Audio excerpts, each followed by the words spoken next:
kàn báyìí lẹ́yìn tí ilé-ẹjọ́ kòtẹ́milọ́rùn wọ́gilé òfin tí Mákindé fi de ẹgbẹ́ awakọ̀ lọ́yọ̀ọ́. Ilé-ẹjọ́ kòtẹ́milọ́rùn tó fìdí pagbá sínú Ìbàdàn tí wọ́gilé òfin tí gómìnà Ṣèyí Mákindé fi de ẹgbẹ́ àwọn awakọ̀ èrò nípínlẹ̀ Ọ̀yọ́ NURTW.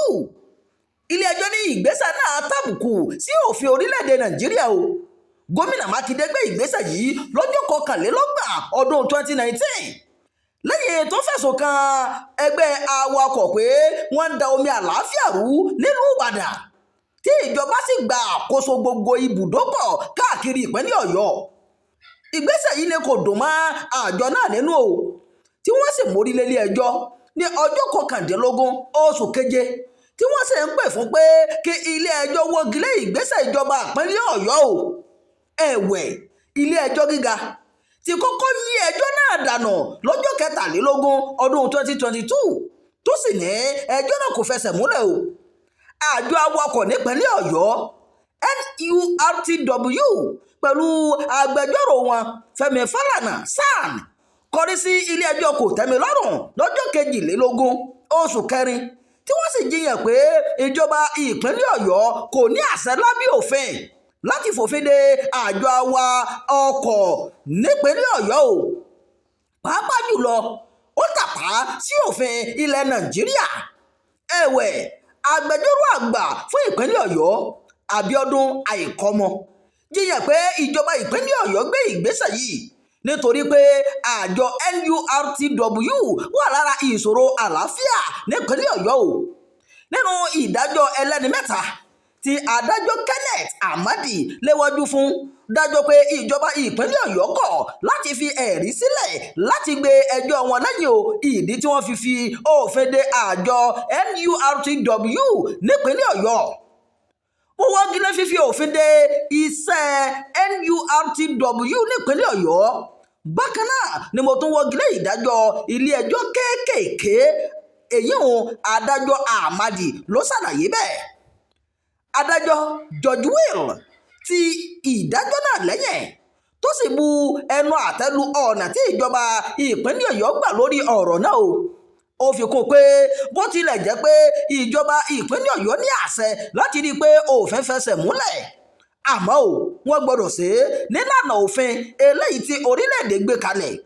Nígbà tí a kàn sí ìjọba ìpínlẹ̀ Ọ̀yọ́ lórí ìdájọ́ ilé-ẹjọ́ àti ìgbésẹ̀ tó kàn láti ọ̀dọ̀ wọn, agbẹnusọ fún gómìnà ìpínlẹ̀ Ọ̀yọ́ Sulaiman Ọlárẹ̀wájú ní ìjọba kò tí ì ṣetán o láti sọ ohunkóhun báyìí lórí ìdájọ́ ilé-ẹjọ́. Ṣùgbọ́n ṣá wọ́n ti wọ́gi lé òfin eléyìí tí Ṣèyí Mákindé fi di àwọn awakọ̀ nípínlẹ̀ Ọ̀yọ́ o. Ṣèyí Mákindé náà ti tutọ́ sókè ó ti fojú gbà á. Kí ni ó ṣẹlẹ̀? Ẹ máa tẹ̀lé Kàní Jígí Alára ẹ sì kó àmójúbà eré àgbéléwò eléyìí tí a fi sórí ìkànnì yìí o tí a porúkọ rẹ̀ ní Ìlú. Òrìṣà nílùú o, òrìṣà nílùú, ẹ má fojú di àdánù o. Òrìṣà nílùú o, sinimá titun ìlú ó ti jáde wá lórí YouTube. Ìkànnì Jígí Alára TV 24 lẹ ó ti rí wo àwòtún òní iṣẹ́ ńlá yìí. Sinimá titun ìlú multi-billion naira project méjì yóò lágbára. Òrìṣà nílùú tó mú bá ìdíbò kì í ṣọjọ́ pa àtọ̀ ṣàwọn gidi. Ìlú ní ṣàtọ́kùn eégún, ìlú ní ṣàtọ́kùn ṣá. Ìlú ní kíláàsì ẹ̀sìn máa yàn gàlú ìlú tó kọ̀ fọ́ agbára.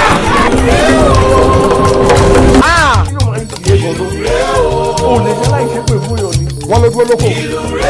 Ọ̀bẹ̀rẹ̀ lóko. Ọ̀bẹ̀rẹ̀ ìdíje àkókò lójú tó kó adébáfún àjùmọ̀ àgbẹ̀nà tí ó dolóko láì bá tán.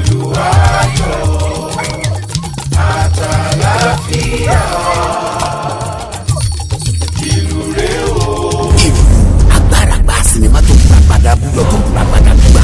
Ó fún lọ́nà láfojú ó yà pẹ́ẹ́gẹ́dẹ́. Ìwọ̀n ọ̀bànìyàn gbóná mọ́ láì ṣọ́ka olówó ayé ẹ̀rọ ra lànà kókó fẹ́fẹ́ káyọ̀mọ́ ti bí ọmọ mú wa ni o sinimá ti tó ìlú ká tó parí ẹ̀ ní location ojú rí tó ẹ̀gá tá a sọ fún yẹ owó gbogbo là ná lórí ẹ̀ adéọmọ Bankole aláṣẹ àfúndarí iléeṣẹ́ jígí alára ẹlẹ́gẹ̀rún ní executive producer pẹ̀lú co-producer Yèyé Rosodika níyà Adédayọ̀ age pẹ̀lú Adébáyọ̀ Jẹ̀lílì Piccolo ló direct yẹ starring Akin Lewis Yèyé Rosodika Taofik Adéwálé Dìgbòlùjà Babátúndé Báńgbọ́dẹ Fọ́kọ́kọ́ Taofik Salami Mondusi Òkìkí Ọ̀sìnjọ́mọ́lẹ̀ Ìyákú Ègbé John Odika Ológbòjò Móròmúbọ̀làwà tọ́wọ́ ń dùn àti bẹ́ẹ̀ bẹ́ẹ̀ lọ nínú sinimá ńlá ìta àgbẹ̀ àkọlé ẹ̀ ní ìlú subtitled in English apá kìíní ẹ̀ máa jáde kásàgbà sórí YouTube lọ́jọ́ Wednesday September 24 ọdún yìí nígbà tá pákéjì ẹ̀ máa jáde lọ́jọ́ Friday October 24 ọdún yìí bákan náà ẹ̀kú mẹ́nitẹ́ ní ìkànnì jíjí alára kẹrin pẹ̀lú /Brazil 24 TV ilé ara ní jíjí alára ojúmọ́ kàrà kan ní gbogbo bá ṣe ń jí dára ara la fi ń ṣe sinimá tuntun ìlú lélẹ́yìí o ẹ̀ subscribe sórí jíjí alára kẹrìnlélógún kẹrìnrán wo iṣẹ́ bàbá iṣẹ́ ni àwòrán tó wò ní ẹgbà bẹ́ẹ̀.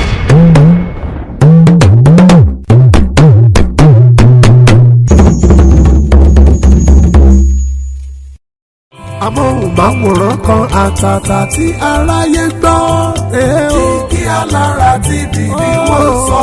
ení èjì ẹ̀ta ẹ̀rin àrún ẹ̀fà èje Jígí Alára.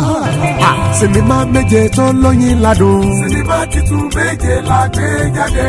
Láti Jígí Alára. Jígí Alára lórí YouTube. Àwọn sinimá yẹn rèé o. Ìlú ní àkọ́kọ́. Òkúta péré lẹ́lẹ́kejì. Àjẹ́ tó pọ̀ máa wo lẹ́lẹ́kẹta. Òpin ọ̀rọ̀ lẹ́lẹ́kẹrin. Ọba làkọ́lé ìkarùn-ún. Àfojúdi lẹ́lẹ́kẹfà. Àjíkẹ́ ẹlẹ́kọ̀ọ́ ní keje o. Jígí Alára ti gbé jáde kàṣàgbà o. Lórí YouTube ẹ̀ ó ti wọ́.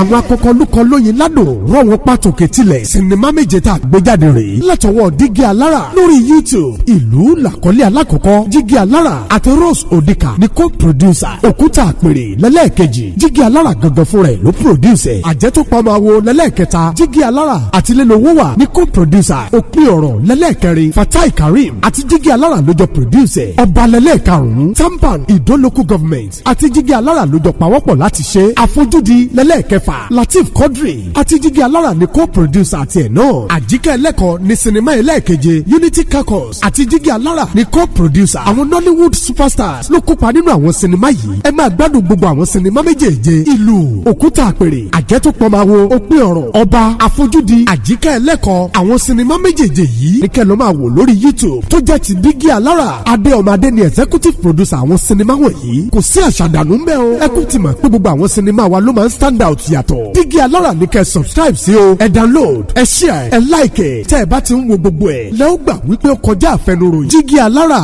ní bàbá gbogbo wọn. Jígí Alára ti gbé jáde kàṣàgbà o lórí YouTube ẹ̀ ó ti wọ́.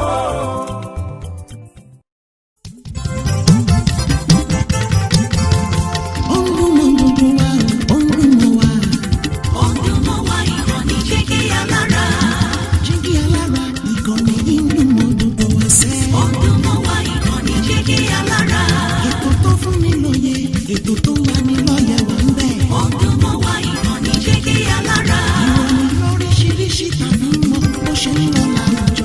Ọdún mọ́ wá ìkànnì Jígí Alára. Ìkànnì Jígí Alára. Jígí Alára. Jígí Alára. Jígí Alára. Ìkànnì Jígí Alára 16 bàbá gbogbo.